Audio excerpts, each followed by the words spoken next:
बात हो रही है पाकिस्तान के 3 खिलाड़ियों को 4 को बैक वक्त ही टीम से अलग करने की। और इस पर तनवीर अहमद का ये मानना है कि एक तो ये कोई प्लानिंग हो रही है बाकायदा मनसूबाबंदी के तहत, और उसकी कोई एक ख़ास वजह भी है कि इनको क्यों एन सीरीज़ के दौरान एक टेस्ट मैच हारने के बाद इंग्लैंड के ख़िलाफ़ टीम से बाहर किया गया है। तनवीर साहब, आप सुन रहे होंगे यकीनी तौर पर, क्या वजह आपके ख्याल में है जो एक ख़ास चीज़ है जिसकी वजह से, जिसको बुनियाद बनाकर पाकिस्तान के साबिक कप्तान 1 नहीं 2 नहीं 3 नहीं बैक वक्त उनको टीम से बाहर किया गया?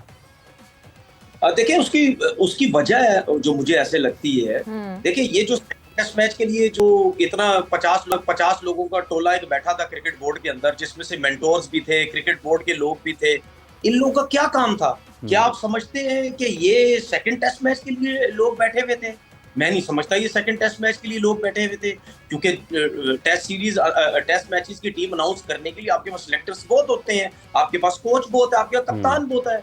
तो वजह ये है क्योंकि कप्तान और कोच जो है वो बाबर आजम को टीम में रखना चाह रहा था, तो जिसकी वजह से ये नहीं उसको रखना चाह रहे थे, इसकी वजह से ये पूरा टोला बैठा कि नहीं अब क्या करें। अब जाहिर सी बात है, जिन लोगों का काम ही नहीं, आप उन लोगों को बिठा के, अब मेंटोर्स का क्या काम है? ये नहीं रखना चाह रहे थे, ये कौन है, ये कौन लोग हैं जो नहीं रखना चाह रहे थे?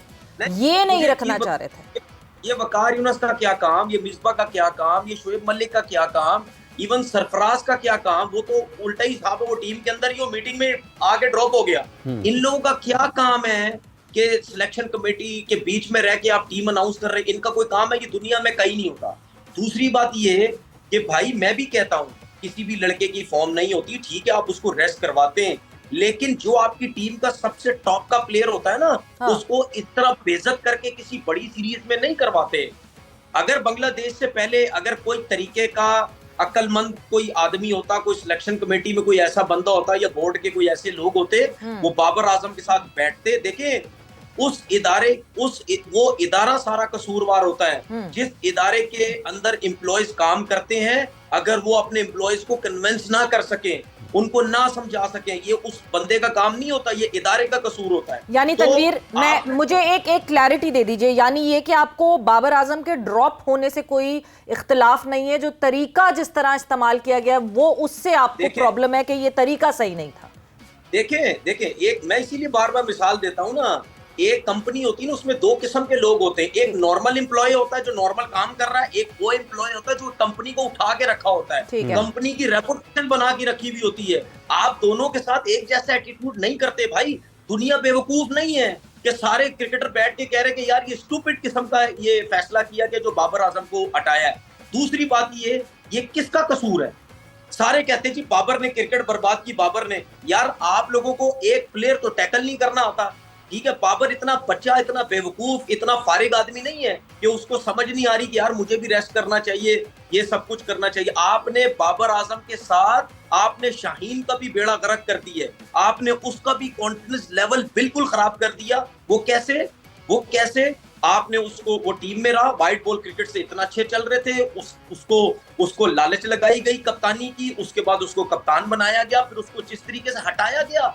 और भाई, समझने की कोशिश करो, बाबर आजम, रिजवान और शाहीन, इस टाइम ये 3 आपके प्लेयर ऐसे थे टीम में जिनकी एक रेपुटेशन बन चुकी थी। जब किसी प्लेयर की बनती, उसकी दुनिया में रेपुटेशन, प्लेयर्स उनकी बात करते हैं, उनकी वैल्यू होती है, उनकी अपने मुल्क में एक इज्जत होती है, ठीक है? अपने मुल्क के लोग उनको बड़े तरीके से उनको देखने की कोशिश करते हैं। आप उनके साथ क्या कर रहे हो?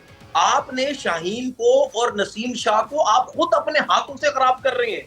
आपका ये काम था कि उनको व्हाइट बॉल क्रिकेट खिलाते। आप कहते कि यार आप टेस्ट क्रिकेट नहीं अभी खेलें, आपके पास फर्स्ट क्लास क्रिकेट का एक्सपीरियंस नहीं है, आप जाएं अपना फर्स्ट क्लास क्रिकेट खेलें, उसके बाद हम देखेंगे। यार, विराट कोहली की मिसालें देते हैं सारे, ओ भाई, विराट कोहली का बाबर से कोई कंपैरिजन नहीं है। लेकिन विराट कोहली जब आउट ऑफ फॉर्म था, मुझे एक बात बताएं, उसके आगे पीछे प्लेयर्स तो देखो, कितने बड़े बड़े प्लेयर थे, उसके 30 40 50 रन छुप जाते थे। अगर वो 20-25 भी तनवीर करता था देखें, छुप जाते थे। तनवीर माजरत के साथ ये बिल्कुल नहीं, ये बिल्कुल गलत कंपैरिजन है। 70 सेंचुरियों के बाद विराट कोहली का वो लीन पैच आया था, बाबर ने अभी वहां पहुंचना है, तो ये कंपैरिजन तो बिल्कुल गलत है। दूसरी तरफ जब आप ये विराट कोहली की बात करते हैं तो आप दूसरी तरफ ये क्यों नहीं देखते, जब आप बीसीसीआई या इंडियन क्रिकेट की बात कर रहे हैं, क्या हार्दिक पांड्या सूर्य कुमार यादव के अंडर नहीं खेल रहा? क्या हार्दिक पांड्या ने जो है वो कैप्टन नहीं बनना था, मगर सूर्य कुमार यादव को कैप्टन बना दिया गया, उसके अंडर खेला ना? क्या हार्दिक पांड्या का दिल नहीं टूटता जैसे हमारे क्रिकेटर्स का मासूम से हैं बेचारे जिनका दिल टूट जाता है?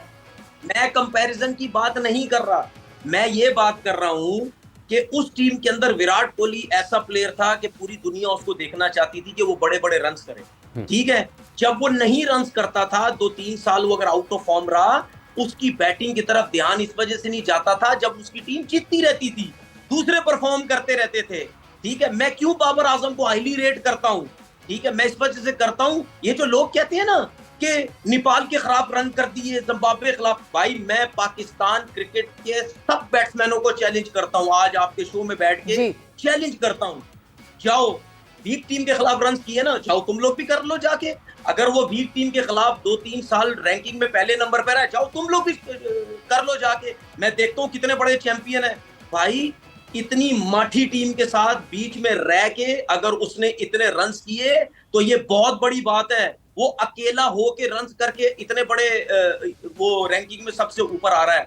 बात ये है, मैं वही बंदा हूं, मेरी बातें याद रखें, मैं वही बंदा हूं जो पहले दिन से कह रहा हूं, इसकी कप्तानी के पीछे लोग पड़े हुए हैं, जिस दिन ये कप्तानी से हटेगा इसकी बैटिंग के पीछे लोग पड़ जाएंगे। ये ठीक है 18 इनिंग उसकी हुई है, लेकिन ये ड्रॉप होना बनता नहीं था। पड़े हुए लोग पीछे, मुझे समझ नहीं आता, मतलब क्या बाबर ने क्या बिगाड़ा है उन लोगों का जो लोग पीछे पड़े हैं? ड्रॉप होना नहीं बनता था, आप उसको दोनों मैचेस जाने देते, आप कहते भाई आप दोनों मैचेस खेलो, उसके बाद जो है हम खेलेंगे। आप मुझे एक बात बताएं, आपने जिस रेपुटेशन का वो प्लेयर था, आपने उसके साथ क्या किया? आपने उसको और मेंटली गिरा दिया नीचे, वो और मेंटली गिरा होगा। सोशल मीडिया वैसे ही उसके पीछे पड़ा हुआ है, हमारे मीडिया के जर्नलिस्ट रिपोर्टर सारे वैसे ही उसके पीछे पड़े हुए, बड़ा प्यार भी करते हैं लोग उनसे, बहुत प्यार भी करते हैं। आप तनवीर, मतलब अगर आपने सोशल मीडिया गौर से अभी देखा नहीं है तो हम तो ये देख रहे हैं कि बाबर को ड्रॉप करने पे लोग कह रहे हैं हम अब इंग्लैंड को सपोर्ट करेंगे, पाकिस्तान हारती है तो हारे क्योंकि बाबर नहीं है उसके अंदर। आप कैसे कह रहे हैं कि सोशल मीडिया वाले पीछे पड़े हुए? सोशल मीडिया तो बाबर की रील्स देख देख के थक गई हूं मैं कल रात से। लोगों की बात नहीं कर रहा, मैं उन लोगों की बात कर रहा हूं जिनका बोर्ड से कनेक्शन है, मैं उन लोगों की बात कर रहा हूं। आम लोग तो वैसे ही बाबर के हक में है ना, आम लोग तो वैसे ही बाबर के हक में, जो बोर्ड को खुश करना चाहते हैं। मैंने इतने ऐसे लोग मैंने देखे हैं, मैंने ऐसे लोग देखे हैं जो प्लेयरों के अगेंस्ट खुल खुल के ट्वीटे कर रहे होते हैं, लेकिन किसी ने अलीम डार के खिलाफ बात नहीं की, किसी ने सिलेक्शन कमेटी के खिलाफ बात नहीं की। वो बातें कर रहे हैं क्रिकेट बोर्ड बड़ा अच्छा काम कर रहा है। भाई क्या क्रिकेट बोर्ड काम कर रहा है? क्रिकेट बोर्ड पहले अपने आप को तो देखें, जो सर्जरी की बातें करते हैं किस किस किस्म के। अब आप यार छोड़े ना ये चीजें। अच्छा तनवीर साहब, एक आपने कहा कि ये लोग वहां पर बैठे हुए हैं मेंटोर्स, क्या आपको लगता है कि इनको भी फिर किसी ने कहा है कि आपने ये काम करना है?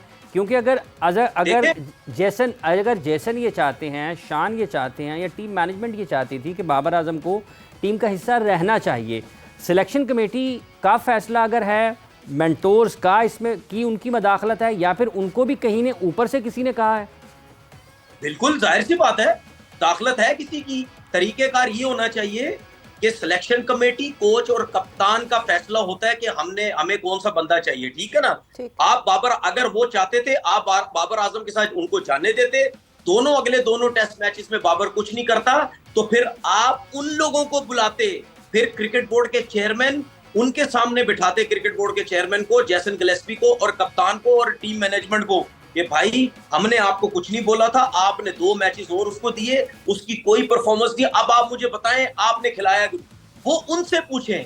ये पूरा टोला बैठ के यार एक ये फैसला कर रहा है कि बाबर आजम को खिलाएं या ना खिलाएं, टेस्ट टीम मैं आपको बना के दे देता हूं, और सोने पे सुहागा देखो, ये इतने बड़े चैंपियन बनते सारे सिलेक्टर, एक fast bowler second test match के लिए जा रहा है। ये क्या हिकमत अमली है कि आपने बांग्लादेश के खिलाफ 4 फास्ट बॉलर खिलाए, यहाँ पर आप पहला टेस्ट मैच 3 फास्ट बॉलर्स के साथ खेले, अब आप मुल्तान को अबू धाबी समझ रहे हैं, दुबई या शारजा समझ रहे हैं कि आपने 3 स्पिनर्स खिला लिए हैं?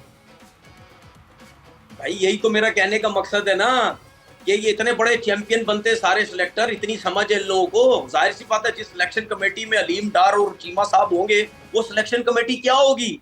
अब एक फास्ट बॉलर भाई, 2 फास्ट बॉलर किसी रेगिस्तान में भी आप खिला देते हैं भाई, 2 फास्ट बॉलर लाजमी। इसका मतलब ये कि आप आमिर जमाल पे जा रहे हैं, बहुत आला यार, इस पे तो क्लैपिंग बनती है। आमिर जमाल और दूसरे एंड पे क्या स्पिनर गेंद करेंगे, मार मार के उन्होंने बुरा हाल कर देना आप लोगों का। किधर घूम रहे हो? अगर आप ये समझ रहे हो ना कि बड़ा कोई 3-3 स्पिनर खिला के हम बड़ा कोई चैंपियन बन जाएंगे, आपको लग पता जाएगा। किधर घूम रहे हैं भाई? अगर स्पिनर की मार लगती चली गई तो कौन फास्ट बॉलिंग करेगा? मैं करूंगा। मुझे बुलाएंगे घर से, तनवीर साहब आके जरा बॉलिंग कर दो यहाँ पे। क्या हो गया यार, ये कौन सी सिलेक्शन? मतलब आपको लगता है तनवीर साहब कि नया बॉल भी पाकिस्तान, उसके जो एडवांटेज होता है नए बॉल का, वो भी पाकिस्तान ने खो दिया। और फिर जब अगर पिच थोड़ा फर्ज कर ले मदद करता है, बॉल रफ होता है, तो आप रिवर्स से भी निकल गए क्योंकि आपके पास तो एक ही फास्ट बॉलर है। तो ये दोनों जो फास्ट बॉलर के हथियार हैं, नए बॉल के साथ और पुराने बॉल के साथ, उसको सिलेक्शन कमेटी ने बिल्कुल उसका फ्यूज उड़ा दिया है। जाहिर सी बात है ना यार। अब मुझे एक बात बता दे, इस पूरी सिलेक्शन कमेटी में फास्ट बॉलर है कौन? सिर्फ आकिब जावेद, उसके अलावा तो कोई नहीं है। उसके अलावा तो कोई नहीं है। क्रिकेट ही नहीं खेली, अजहर अली ने खेली हुई है, ठीक है। मुझे नहीं हैरत है, समझ नहीं आई कि अजहर अली और आकिब जावेद साहब के होते हुए ये किस किस्म का जो है वो फैसला लिया गया। अब समझ आती है आपको मैं क्यों कहता हूँ कि इंटरफेरेंस करना क्यों करते हैं ये लोग। अगर ये सारे 50 का टोला ना बैठ जाता ना वहां पे, ठीक है, तो ये सब जैसन गिलेस्पी, शान मसूद बैठ के बहुत अच्छे तरीके से टीम बना सकते थे। अच्छा तनवीर, आपने सजेशन दिया, अभी आपने बात करते हुए सजेशन दिया कि नहीं जी ये दोनों भी मैचेस दे देने चाहिए थे हमारे सीनियर प्लेयर्स को, और फिर उनसे सवाल पूछा जाता। बट फिर अगला टूर हमें जाके टूर करना है साउथ अफ्रीका का, क्या फिर जो इनको फिर उस वक्त ड्रॉप करके रेस्ट करके जो नए लड़के थे उनको हम साउथ अफ्रीका में जाके पहली दफा ट्राई करते, उनके करियर को हम सबसे पहले साउथ अफ्रीका में अप्लाई करते हैं, या अपनी होम सीरीज में करना आसान था जबकि वर्ल्ड टेस्ट चैंपियनशिप का फाइनल कोई एट स्टेक नहीं है? देखिए मैं आपको सवेरा एक बात बताऊं, मेरी डिक्शनरी के अंदर ना ये है ही नहीं कि किसी नए लड़के को इंग्लिश पिचेस पे चांस नहीं देना चाहिए, किसी नए फास्ट बॉलर को रेड़ा विकेटों पे चांस नहीं देना चाहिए, किसी को ये नहीं करना चाहिए, किसी को। मेरी नजर में ये नहीं है भाई। आप जो भी क्रिकेटर है उसको हर सिचुएशन का आइडिया होना चाहिए। अब मैं अपनी मिसाल दे देता हूँ आपको जी। मेरा जब अबू डेब्यू हुआ था, इंग्लिश कंडीशन में इंग्लैंड में मुझे नहीं खिलाया गया, ठीक है, जहां पे सब कह रहे थे इसको खिलाना चाहिए। अबू धाबी में इतनी बड़ी बैटिंग लाइनअप के खिलाफ मैं मैच नहीं खेला। क्या वो रेड़ा विकेट नहीं थी? वहां तो जो बाहर ड्रेसिंग रूम में बैठा हुआ था वो तो कुछ भी नहीं हो रहा था मेरे आउट करने पे, ठीक है। तो भाई मैंने 6 आउट नहीं किए वहां पे। बात यह है कि जिसको अल्लाह ने इज्जत देनी होती है और जिसको थोड़ा बहुत क्रिकेट की समझ होती है, बॉलिंग आती है, बैटिंग आती है, टेक्निक अच्छी है, प्लस फर्स्ट क्लास क्रिकेट लंबे अरसे से खेली भी हो, उसको आप किसी भी कंडीशन में खिला दें। क्या हमारे पाकिस्तान के लड़के घास वाली विकेटों पे नहीं खेलते डोमेस्टिक क्रिकेट में? सबको पता है बैटिंग कैसे करनी होती है। ये एक फजूल किस्म का एक मेंटल वो टॉर्चर दिया हुआ है कि जी फलानी जगह पे उसको नहीं खिलाना चाहिए। देखिए मैं बाबर आजम का क्यों कह रहा था, मैं सिर्फ ये कह रहा था कि बाबर आजम को आप ये दोनों टेस्ट मैचेस जाने देते, बनिस्बत इसके आपने इतनी बड़ी सीरीज के अगेंस्ट आपने उसको ड्रॉप कर दी है, वो मेंटली उसके लिए ठीक नहीं था। आप जाने देते, उसके बाद ऑटोमेटिकली ब्रेक आ जाना था क्रिकेट से, अपना जाता घूमता जहां जो भी कर रहा है। वनडे सीरीज और कहां ब्रेक आ जाएगा? फौरन ही तो ऑस्ट्रेलिया चला जाना है टीम ने, शॉर्टर फॉर्मेट में तो बाबर खेल रहे हैं। ऑस्ट्रेलिया चले जाएंगे, ऑस्ट्रेलिया के बाद जिम्बाब्वे चले जाएंगे, जिम्बाब्वे के बाद साउथ अफ्रीका, कोई ब्रेक ही नहीं है। मेरा कहने का मतलब टेस्ट क्रिकेट को उसकी ब्रेक हो जाती। वनडे क्रिकेट जब वो खेलता, वो वैसी नेचुरली वो शॉट्स खेलने वाला प्लेयर है, वो किसी भी कंडीशन में जाता, वो अपनी अटैकिंग क्रिकेट खेलता, जो कि बाबर की एक नेचुरल है। ये वो अटैकिंग क्रिकेट खेलता ज्यादा पसंद करता है। टेस्ट क्रिकेट में आजकल थोड़ा सा फंस गया, वो बीच में उसको गेंद करते हैं वो फंस जाता है, लेकिन वो अटैकिंग क्रिकेट खेल के उसकी जो रन्स आते हैं ना, देखिए अगर वो टेस्ट में रन्स नहीं कर रहा ना और वनडे में T20 में जाके रन्स करता ना, तो उसका कॉन्फिडेंस आता कि यार मैं टेस्ट में नहीं कर रहा लेकिन वनडे में कर रहा हूं। तो उसको लेते हुए आप फिर उसको कंटिन्यू साउथ अफ्रीका की टेस्ट सीरीज में ले जाते हैं। मैं ये नहीं कह रहा कि आप कामरान गुलाम को ना लेके जाते, ये किसी और को नहीं, जो अच्छा लड़का है, जो आपको समझते हैं कि वो फर्स्ट क्लास क्रिकेट में उसकी परफॉर्मेंस दी है, वो रखें। हम क्या करते रहे, हम बैकअप रेडी नहीं करते रहे। वो बैकअप कैसे रेडी होता है?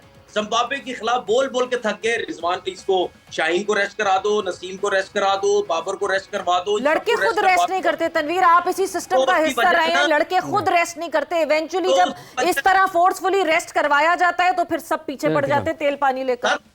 उसकी वजह है ना, उसकी वजह आपका पाकिस्तान का एक ही कप्तान 92 का वर्ल्ड कप इमरान खान जो जीता हुआ, उसके बाद कोई बंदा आपका कप्तान जो है वो अपनी मर्जी से कप्तानी नहीं छोड़ता था, कोई लड़का अपनी मर्जी से रिटायरमेंट नहीं देता था। ये क्या क्यों हो रहा है? ये बाबर आजम ने नहीं किया, ये पिछले कुछ 40 साल से यही चीजें चलती हुई आ रही है।